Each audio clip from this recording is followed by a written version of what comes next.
Hello friend, welcome to my YouTube channel math solution. आज हम Stoke theorem लेंगे। क्या लेंगे बच्चों? Stoke theorem. इसके लिए आपको लाइन इंटीग्रल, सरफेस इंटीग्रल का बेसिक नॉलेज होना नहीं है अगर तो आप वीडियो जाके देखो लाइन इंटीग्रल, सरफेस इंटीग्रल किस तरह सॉल्व करते हैं। या फिर अगर आप पहले से वीडियो फॉलो कर रहे हैं directional of scalar potential phi के, तो आपको डायरेक्ट सॉल्व होगा।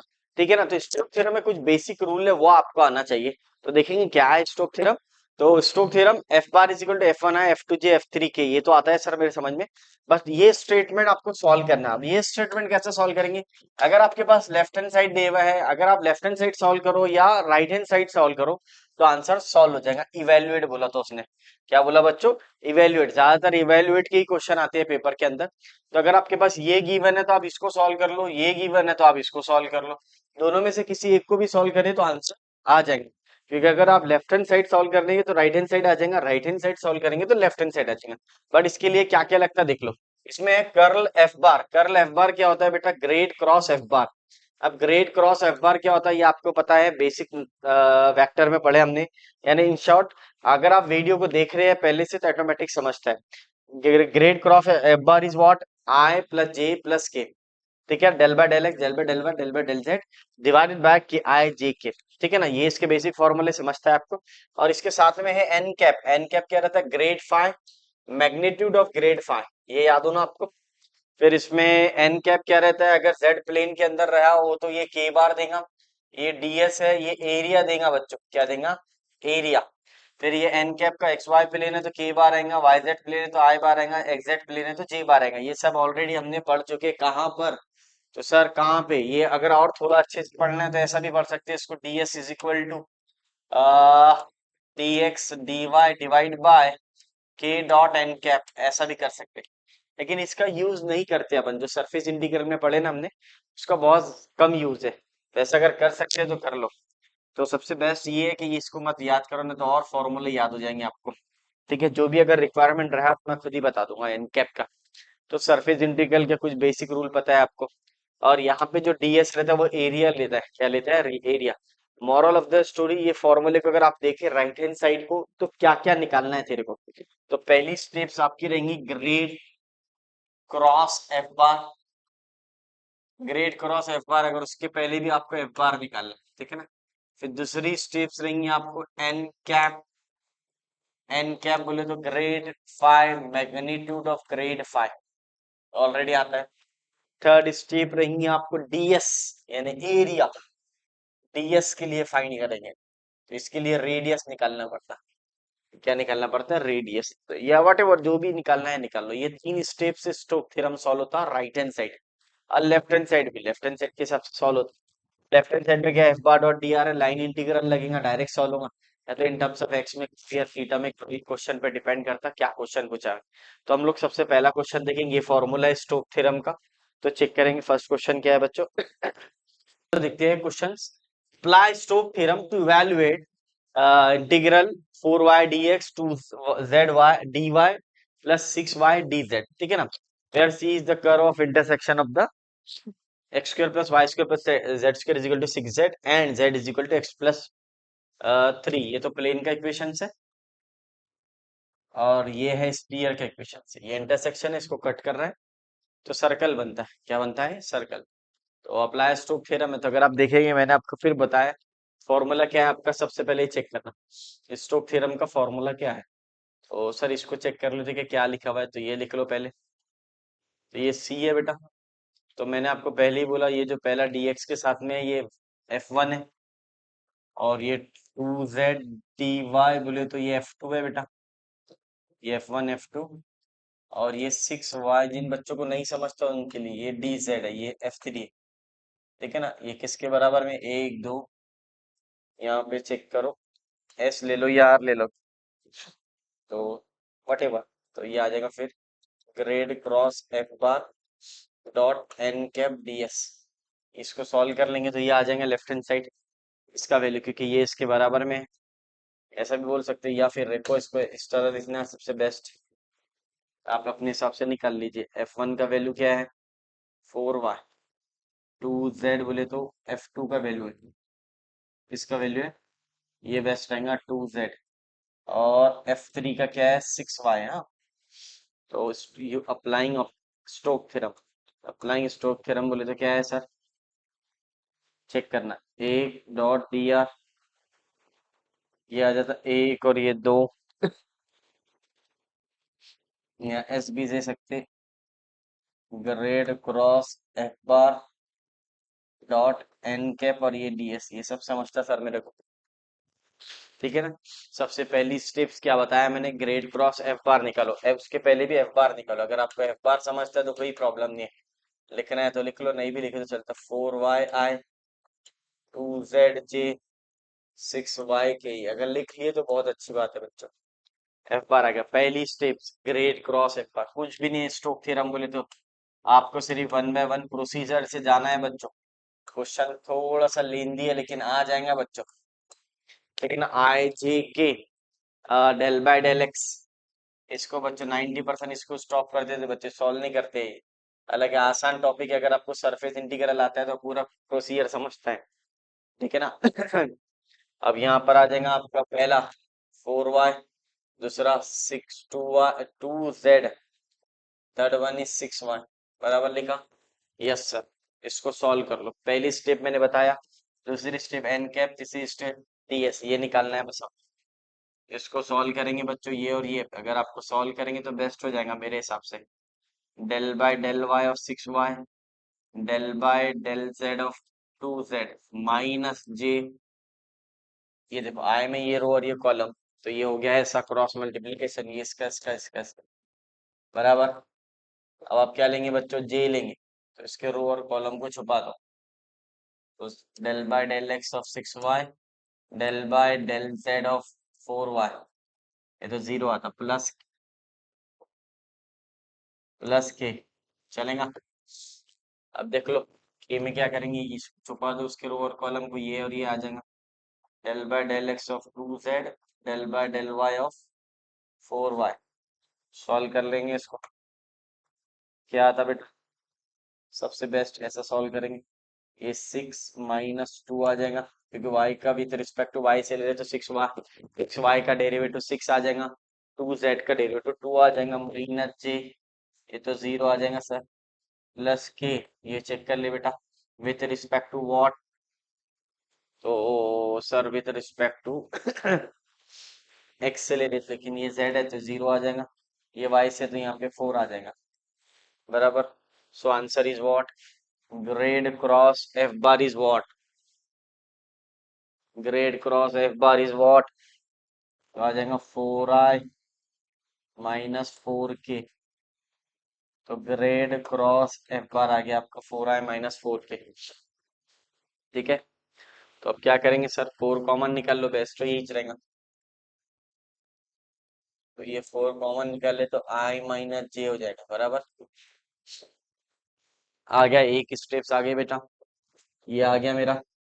अब आपको एन कैप निकालेंगे, एन कैप के लिए क्या करेंगे बेटा हम लोग, ये प्लेन की तरफ जाएंगे, ये फाई का इक्वेशन रहता है, ये जो प्लेन रहता है फाई का इक्वेशन, सर ये किसके काम में आएगा, ये रेडियस के काम में आएगा, इन्हें डीएस निकालने के लिए, तो ये प्लेन की इक्वेशन से आपको एन कैप मिलेगा, क्या मिलेगा, एन कैप। तो पहला क्या रहेंगे, एन कैप देख लेंगे हम लोग, तो z is equal to X plus 3 है, so let phi is equal to X plus 3 minus Z.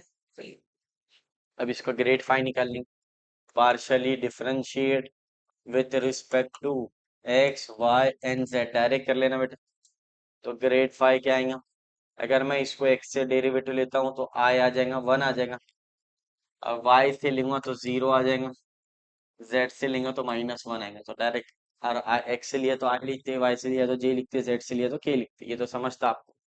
इसका मैग्नीट्यूड ले लो बच्चों, मैग्नीट्यूड क्या रहता है, ग्रेड फाई का मैग्नीट्यूड, सर बहुत ही आसान क्वेश्चन है, स्टोक थ्योरम के नाम से हमारे टीचर ने डरा दिया हमारे को। नहीं इजी तो है बच्चों, लेकिन आप प्रोसीजर से जा रहे हैं, अगर प्रोसीजर से नहीं जा रहे हैं तो बच्चों को बहुत कंफ्यूजन है।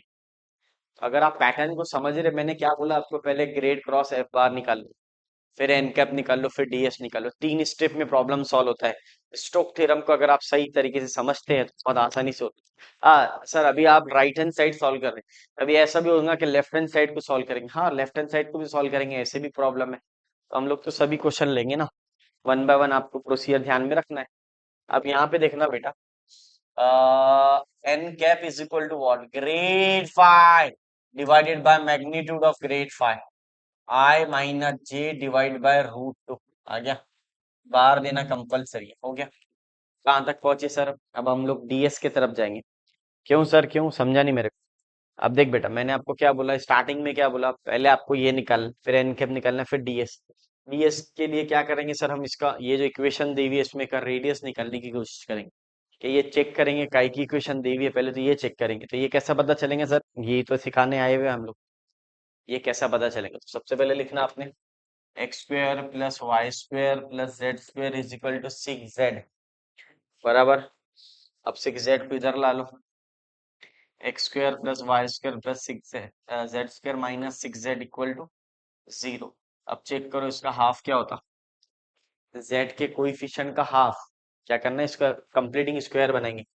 z के कोएफिशिएंट का हाफ, इसका 6 है तो इसका हाफ 3 हो जाता है, 3 का स्क्वायर 9। इसको ऐड करेंगे और सब्ट्रैक्ट करेंगे, तो X square plus Y square plus Z square, क्योंकि ये टर्म को एक बनाना है मेरे को, तो ये हो जाएगा आपका 9 - 9 इक्वल टू 0। ठीक है ना? अगर आप थोड़े समझदार होंगे तो डायरेक्ट ही समझते X square plus Y square, और ये बन जाता z-3 का होल स्क्वायर। इसको चेक कर लेना। और ये -9 उधर गया तो +9। अरे सर स्पीयर है ये तो। हाँ स्पीयर है। क्या है बच्चों? स्पीयर है ये। अब ये स्पीयर को क्या करेंगे हम लोग? कुछ भी नहीं। अब स्पीयर है तो ये कैसा बना? एक्स स्क्वायर, ये रेडियस इसका क्या आ गया बोलो? तो रेडियस के लिए ही झगड़ा था, रेडियस 3 आ गया। रेडियस क्या मिल गया मेरे को? 3। तो यानी डीएस की वैल्यू भी मिल गई मेरे को। अब आपको क्या करना है बेटा? कुछ नहीं, ये सब वैल्यू उठा के रखना है, वन बाय वन सॉल्व करना है। पहले F bar dot N cap को सॉल्व कर लेंगे, और उसके बाद में ये रेडियस का रोल प्ले करेंगे। तो यहाँ तक के तो आ गया सर समझ में मेरे। तीनों स्टेप आपने बताए थे, तीनों स्टेप को सॉल्व कर लिया, वैल्यू उठा के रखना है फॉर्मूले में यहाँ पर। तो ये फॉर्मूले में वैल्यू रखेंगे। ठीक है, तो हम देखते हैं नेक्स्ट स्लाइड में किस तरह रखेंगे value. Grad cross F bar का वैल्यू आ गया, एन कैप का आ गया, by using Stoke theorem. F bar D R is equal to grad double integration grad cross F bar dot N cap D S. ठीक है ना? तो इसको आपको अप्लाई करना है। आपके पास ये वैल्यू तो अवेलेबल है, ये वैल्यू देख लेंगे क्या अवेलेबल है, चेक भी कर लेंगे वैल्यू राइट है कि रॉन्ग है। तो ग्रेड क्रॉस एफ बार, तो सबसे पहले तो एन कैप माइनस जे। सर यहाँ पे तो के है, हाँ तो इसको माइनस के ही कर दो। ये थोड़ा सा यहाँ प्रिंटिंग मिस्टेक है, कोई प्रॉब्लम नहीं। हाँ बाकी सब राइट है, कोई दिक्कत नहीं। इधर भी देख लेंगे, यहाँ पे भी हाँ सर ये -4 आए, -4 के राइट है, बट यहाँ पे तुमने जब लिखे तो यहाँ पे के लिखना बोलते आप, तो ये कॉमन निकलते टाइम माइनस के आ जाए। चलिए, अब वैल्यू रखना है आपको। अगर आपको लिखना है 426z लिख सकते हैं, अगर आपको लिखना है तो 426, है ना? मीन सर समझा नहीं मेरे को। ये देखो ये ऐसा 426, ये 426 और ये आ जाएगा DZ। यही है कि चेक कर लेंगे आंसर राइट है कि 2z है, 4y 2z, और ये साथ में 6y आ गया, तो 6y है। चेक कर ले। ठीक है ना? और यहाँ पे देख लेंगे अपन, नहीं यहाँ पे प्रॉब्लम नहीं होगा, बराबर है, राइट है भैया। चलिए, अब कुछ भी नहीं बेटा, बस वैल्यू रखो आप। 1 2 s, इसका वैल्यू क्या है? 4 × I - K बार। इसका वैल्यू क्या है? बहुत ही आसान लैंग्वेज से समझा रहे सर आप। ये देखो यहाँ पे अगर आप देखेंगे वैल्यू निकाल कर बता रहा हूँ मैं। ठीक है डियर, अब ये डीएस को रहने दो, पहले इसके साथ खेल कर लो। तो सबसे पहले 4/√2 बाहर आ जाएगा, ये 4 है, ये रूट एक और ये 2, यस। आई का कोएफिशिएंट आई से मल्टीप्लाई 1 हो जाएगा, जे का के का कोएफिशिएंट के से, जे तो है ही नहीं, तो ये भी आ गया आपका। अगर आपके लिए लिखा रहा हूँ मैं, minus into plus, minus into minus plus हो जाता है। ये 4√2 एक और ये 2, एस और ये आ जाएगा 1 + 1 2 आ जाता है, इसको सॉल्व करें तो 2 आ जाएगा और ये ds 4 2 8/√2 एक और ये 2 s ds। फिर मैंने आपको बोला ये s जो है एरिया देता, ds क्या देता, एरिया देता। अब एरिया किसका निकाल रहे हैं अपन, सर्कल का निकाल रहे हैं। सर सर्कल क्यों, क्योंकि उसने स्पीयर दिया, क्या दिया, स्पीयर का इक्वेशन दिया x² + y² + z-3 whole square = 9, ये तो स्पीयर है। इसको एक प्लेन कट कर रहा है, प्लेन क्या कर रहा है, कट कर रहा है। तो ऐसी बात है, स्पीयर को अगर प्लेन कट करेंगे ऐसा, समझे आप लोग, ऐसा अगर कट किया उसने तो क्या आएगा बेटा, अगर उसने कट किया ऐसा तो वो क्या बन जाएगा, सर्कल बन जाएगा। आपने ये सॉलिड सेक्शन में पढ़े होंगे, अगर इसको अगर आपको सॉल्व कट कर रहा है तो वो डायरेक्ट क्या देगा आपको, सर्कल देगा। तो सर्कल का रेडियस क्या था, 3 था, तो ये direct area of circle, area of circle क्या रहता, πr², 8 और ये √2 पाई आ गया, आर बोले तो 3 हो गया, 3 का स्क्वायर 9 हो गया।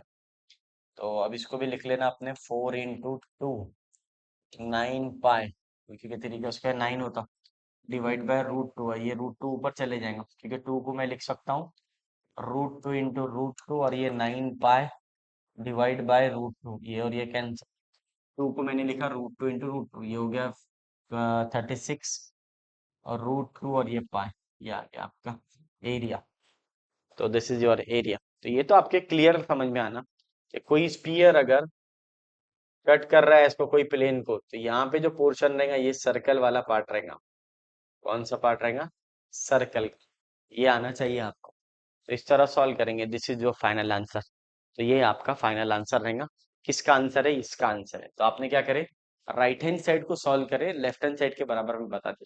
तो ये आपका फाइनल आंसर है। ठीक है बच्चों, चलो मिलते हैं नेक्स्ट वीडियो में। वीडियो पसंद आया तो लाइक शेयर एंड सब्सक्राइब कीजिए।